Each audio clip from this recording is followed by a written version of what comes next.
Hey guys, this is Marlon. Today I'll be presenting another walkthrough series with you. Today is a very interesting topic, and hope that if you find this topic very helpful, don't forget to hit that like and subscribe button so that you won't miss out future tips and tricks from me. This series is all about a little known app Sorry, I that couldn't quite hear you. Could you please repeat what you said? haha, nainggit na naman si Siri guys. So ayan, nagsasalita pa ako gusto nang sumingit. Pero anyway, itong walkthrough series na to is all about layout. So guys, join me and I'll help you start with layout.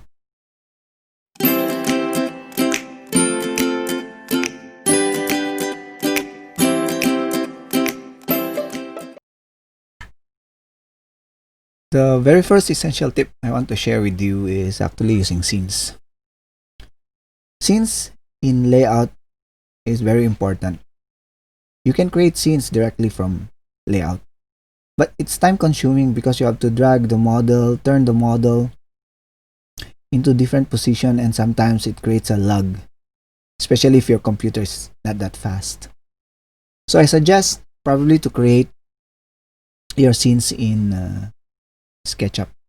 That way, it's faster for you to create scenes for the different nature. Like for example, you have your perspective scene, you have your elevations, you have your different floor plans,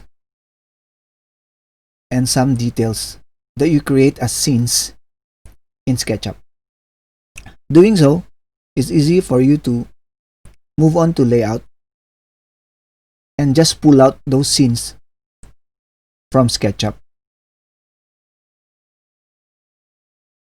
In that way, working efficiently by that method is better. So guys, tip number 1, always create scenes in SketchUp.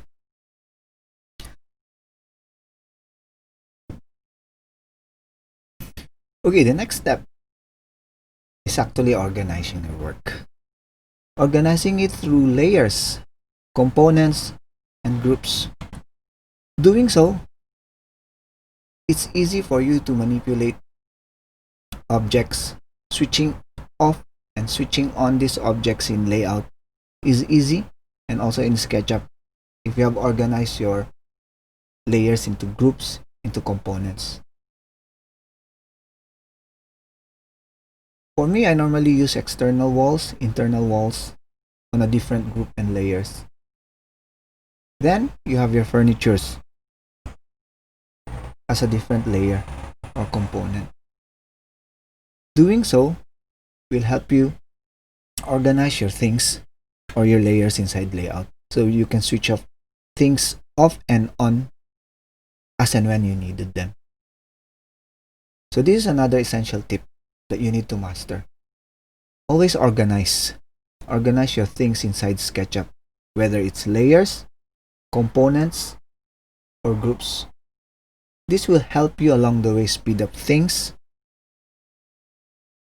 and of course make your life more easier. That's another tip for you. Another tip that is important is actually your 2D elements. You will have an easy working workflow or procedure when you have your 2D elements embedded into your 3D models. What I mean by this is, for example, if you have a door and design changes actually move like the door moves to the left or to the right or any other way, it can easily be reflected in layout when you change the design from SketchUp. But if you don't have a 2D element, you will have to draw your doors, windows, and other stuff that you don't have in your 3D element that you need to draw it in layout. So this will take more time for you. After those changes, you have to redraw again those 2D elements. And if there are design changes that's happening all over your design, then you have to do it one by one again in layout.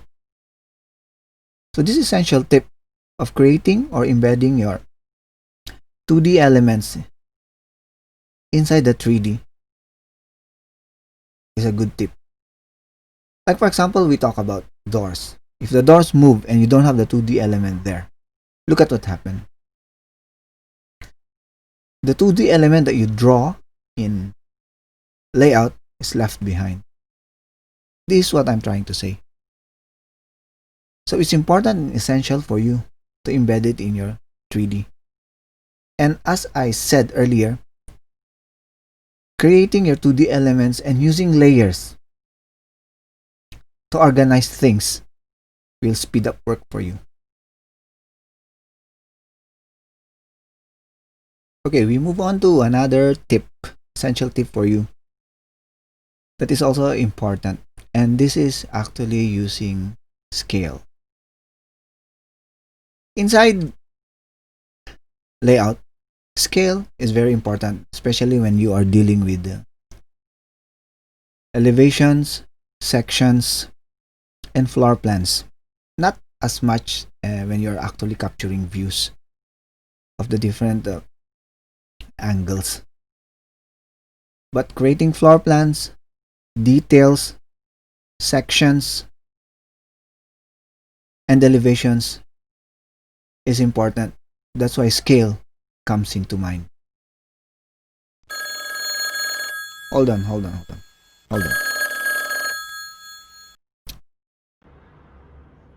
Arki-tech, Yes po. kumusta na yung drawing ko? Tapos na ba yung floor plan? Yes po. Okay, tapusin mo mabilis, okay? Okay po, gagawin ko po yan. Naghihintay ako rito, nabayaran na kita eh. Okay, bye-bye.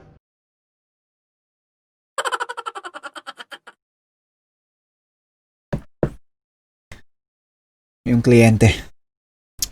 Di bale, tapusin muna natin to. Okay, like I was saying, organizing your floor plans into scaled drawings is important, especially when you're creating scenes in layout. Without the scale, if you notice it, when you resize your viewports or your scene inside your layout, you see that the drawing inside the scene is also resized. Make it smaller, becomes smaller. And if you drag it bigger or larger, your image doesn't stay. So you need scale. So to use scale, you go into the right hand panel of layout, click on the scene or the viewport that you want to change the scale, and click on Sketchup model. Sketchup model, from that particular viewport, you go down and look for camera. And under camera, there's a toggle button there and a drop down list of different scale sizes. Choose whichever you require and click on it, and you can apply. Once applied, as you notice, once you actually reduce or increase the size of the viewport, you see that the drawing or the model inside your layout doesn't change. So this will help you actually organize it in a proper scaled manner. So that's another essential tip, using scales. The last but not the least essential tip for you is actually using your architectural styles that you created over in SketchUp. Styles is very important, especially when you create layout. Sometimes you want to show your floor plan in a colored form or a black and white form. So creating documents, putting it in a title block,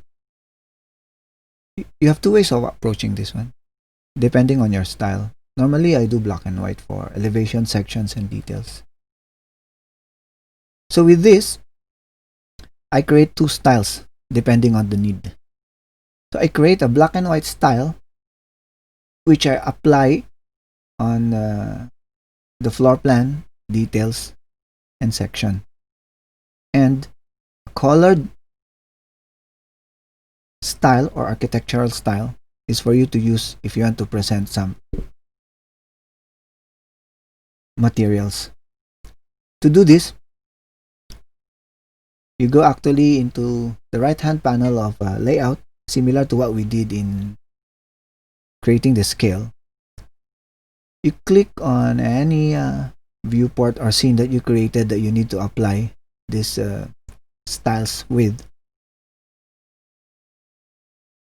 and you go down to the FX panel, and from there you can see your different architectural style. Just click on which style that you want to apply with, and click on it, apply, and voila, you have that. So guys, these are the 3 or 5 essential tips that I shared to you today. Hope that you pick up tips and tricks here. And like I said, if you like what you just seen, please don't forget to click that like button and hit that subscribe button as well, so you don't miss out on the future tips coming from me. Over and out, guys.